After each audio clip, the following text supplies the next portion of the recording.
Welcome back to our journey through the fascinating world of That Time I Got Reincarnated as a Slime's Light Novel. Let's continue from the last part, where we left. After discussing their roles, Rimuru assigned Ghidorah to manage Floor 60, where he would study the demon Colossus and eventually control it. Ghidorah was thrilled at the prospect, eager to delve into research. Concerned about Shinji's group getting involved in the war, Rimuru opted to offer them research positions in the labyrinth instead of government roles. Shinji expressed relief at avoiding conflict due to knowing people on the other side. Rimuru then decided to introduce them to Ramirez for their new assignments. Bounding through the dungeon, they reached Ramirez's lab where Rimuru asked if she could find jobs for Shinji and his friends. Ramirez had been searching for assistance, finding it challenging to locate qualified individuals. However, with Shinji's trio, she saw a perfect fit. Ramirez enthusiastically offered them positions, explaining the benefits and the need for capable assistance due to personnel shortages. Shinji, intrigued by the peacefulness of research, agreed, prompting his friends to follow suit. Ramirez quickly laid out the offer, including a monthly salary of 3 gold coins and bonuses, albeit subject to her whims. With their arrangements settled, Shinji and his group were now part of Ramirez's team. Days went by, and Shinji and his friends got used to helping Ramirez in the lab. Rimuru started to get worried because they hadn't heard from Ghidorah since he went to the Empire. In a meeting with Benimaru, they watched videos from the Argos system and saw that things were tense at the Empire's borders. Benimaru liked Rimuru's work on the magic system, but Diablo kept complimenting too much, which made Rimuru feel awkward because it was really Raphael's smart work.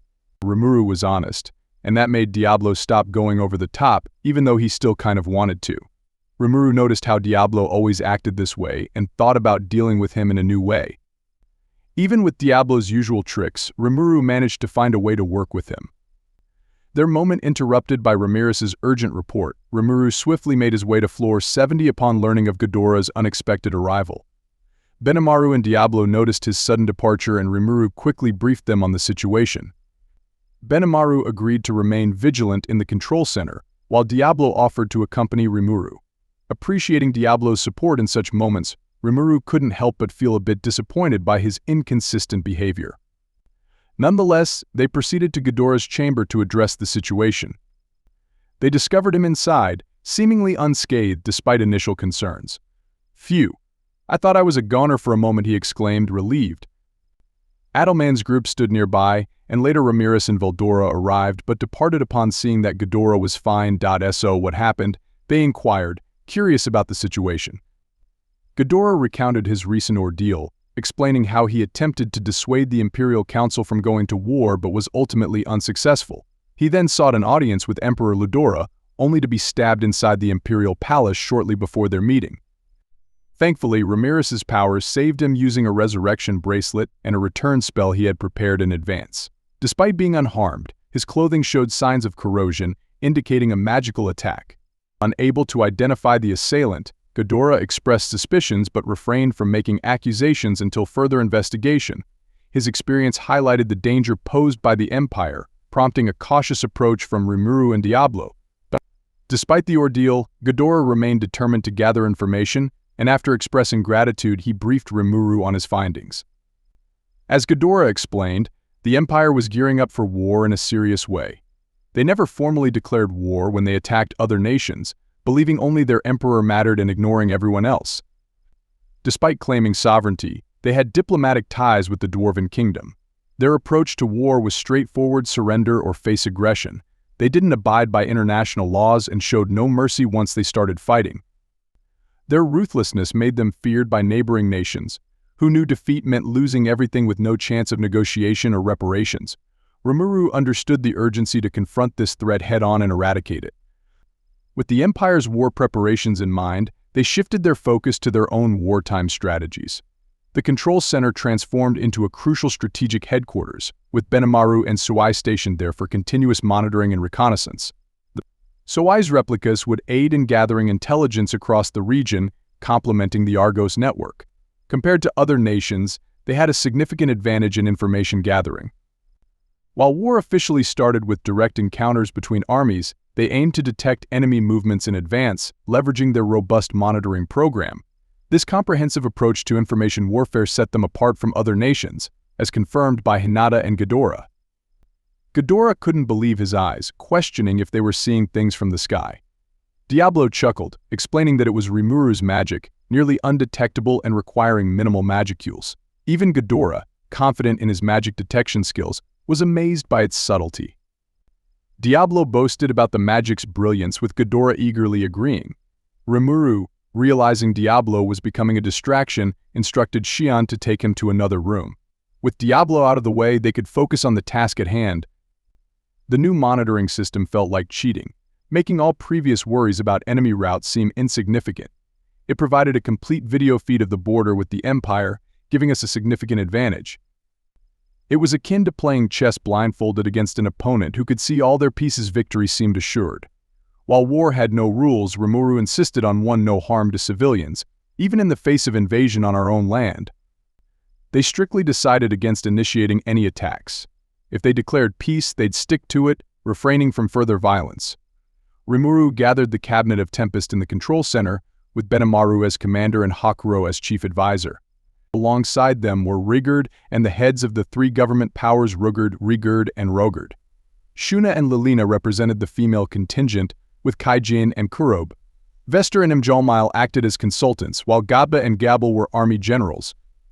Geld took time off to attend, and Testarossa and her two friends were invited, with Diablo also present after learning his lesson. He stood amicably alongside Xian in his usual spot.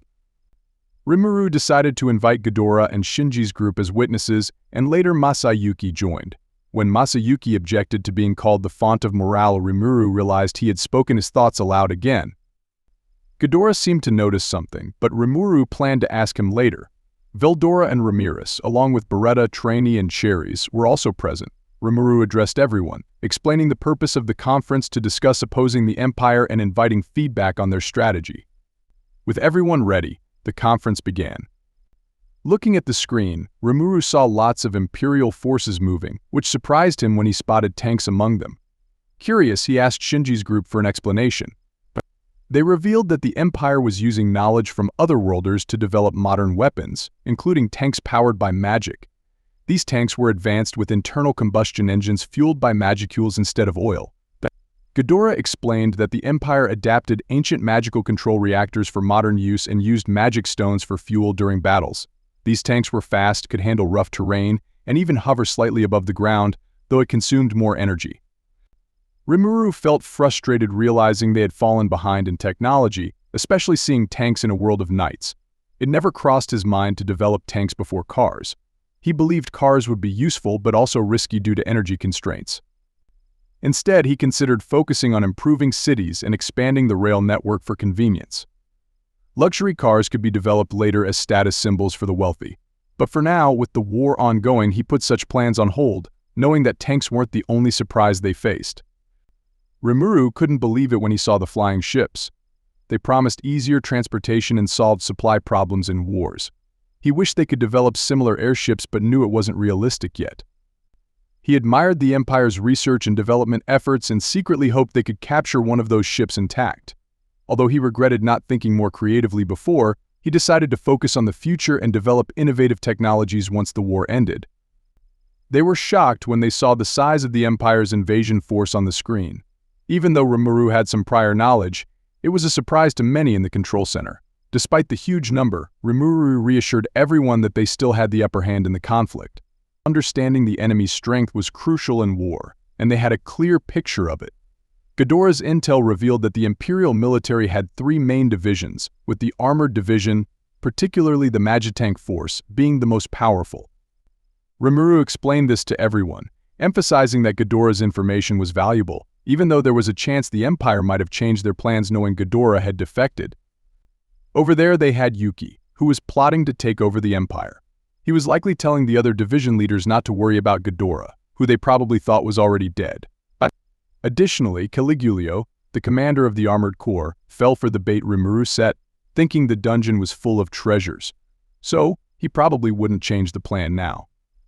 Gabda, stationed in the lodging town, asked if they would be fighting the tanks, showing real growth despite his history of sleeping through meetings. Benimaru informed him that indeed, their first army corps would be taking on the tank force. Gabda was shocked but understood the seriousness of the task, showing a look of determination. That's it for today, guys, and thank for watching the video. Stay tuned for next chapter. Until then, goodbye.